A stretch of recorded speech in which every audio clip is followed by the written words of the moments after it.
La crise est l'enfant naturel du mondialisme, idéologie idolâtrant la mondialisation au lieu de la contrôler quand c'était possible.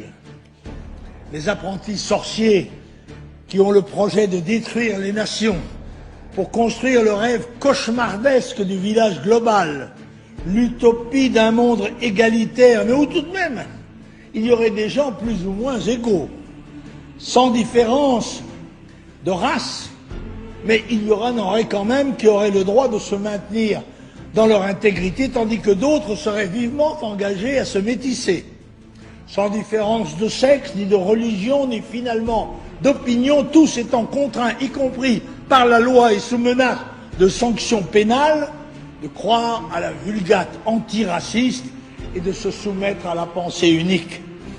Ces apprentis sorciers ont conduit le monde à la ruine, les peuples à la misère et peut-être demain à la guerre. L'Union européenne a été, en ce qui nous concerne, l'un des vecteurs de cette catastrophe, sacrifiant à l'illusion qu'en unissant des faiblesses et en collectivisant les peuples d'Europe, on arriverait à créer un État oligarchique sur le modèle américain, sans voir, ou pour certains en l'espérant, la déréliction de la nation, la suppression des frontières, la perte de notre souveraineté politique, militaire et monétaire, en brisant le ressort national et monétaire.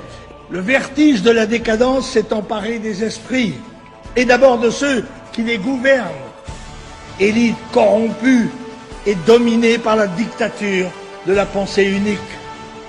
Dans le même temps où se décomposaient les grands services publics sous la pression extérieure ou la subversion intérieure, l'armée, l'éducation nationale, la moralité publique et privée se dégradaient sous l'impact des moyens modernes de communication que sont la télévision et Internet.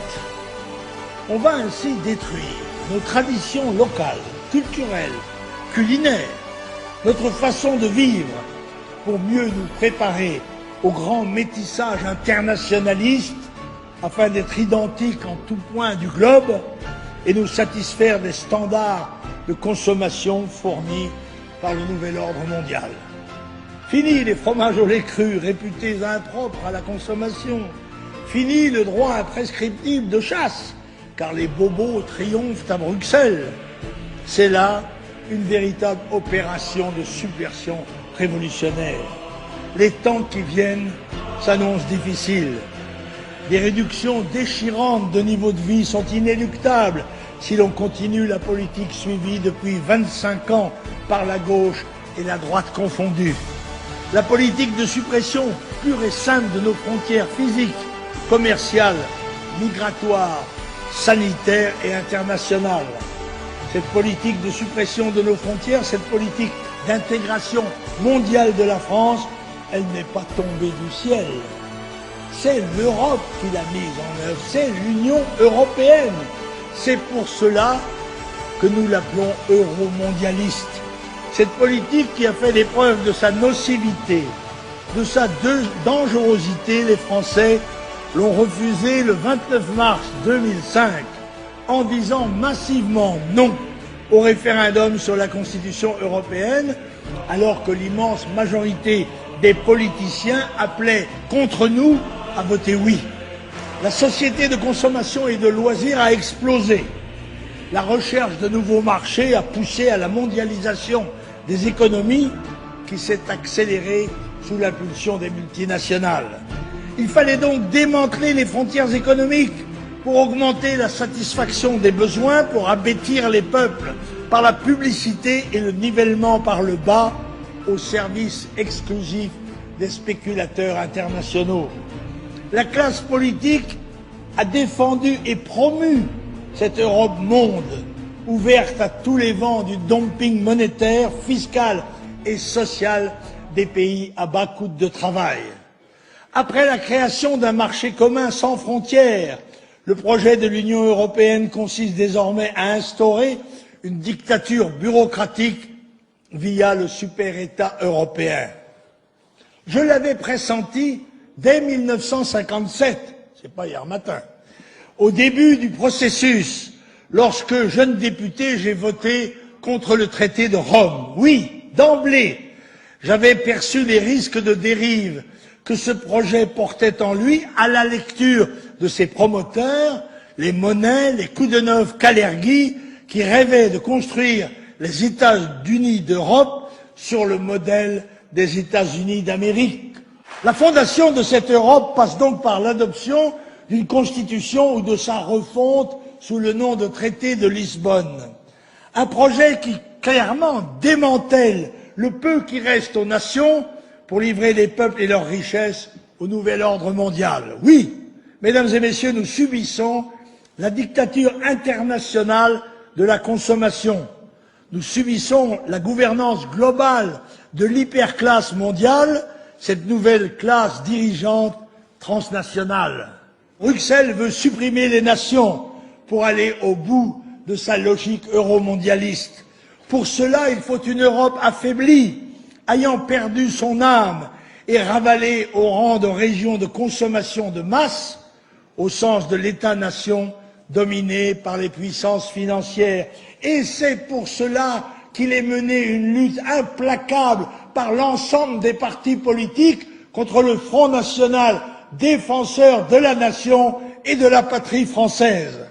Ce pouvoir mondialiste est impitoyable, qui diabolise ou punit par les armes les peuples réfractaires, comme la Serbie et l'Irak hier, peut-être l'Iran demain.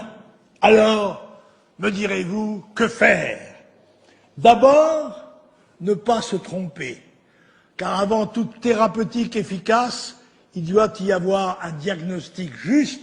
C'est ce que nous n'avons cessé de faire depuis des décennies, non seulement déceler la vérité, mais aussi la proclamer le plus fort que nous avons pu. La fausse opposition des altermondialistes, des internationalistes dont nous avons vu quelques crasseux représentants dans les rues d'Arras, favorables au marxisme et au métissage obligatoire, comme le facteur du NPA, les Verts ou Beauvais. Cette fausse opposition, disais-je, ne doit pas faire illusion. Ceux-là aussi sont mondialistes, et même les précieux auxiliaires de l'idéologie mondiale, puisque grâce à eux, celle-ci a maintenant un versant de gauche. Les altermondialistes, c'est-à-dire les mondialistes de gauche, sont des tartuffes.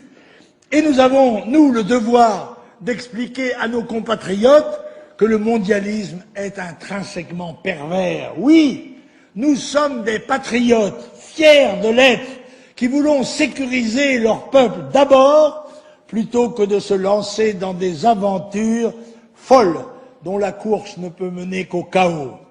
La patrie ne peut être sauvée que si l'on rompt avec les compromissions et les trahisons du système en place. La politique étrangère de l'Union européenne consistera à faire un outil militaire commun, flanc occidental de la grande armée mondiale que dirigera demain Washington, au service d'ailleurs de ses intérêts exclusifs.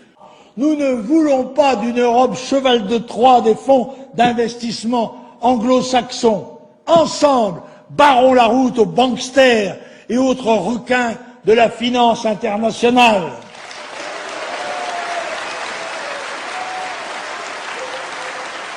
Nous ne voulons pas d'une Europe vassalisée, soumise à la volonté de puissance mondiale des États-Unis d'Amérique. Ensemble, crions notre volonté d'indépendance au nom de nos pères, au nom de nos fils, au nom de tous les nôtres.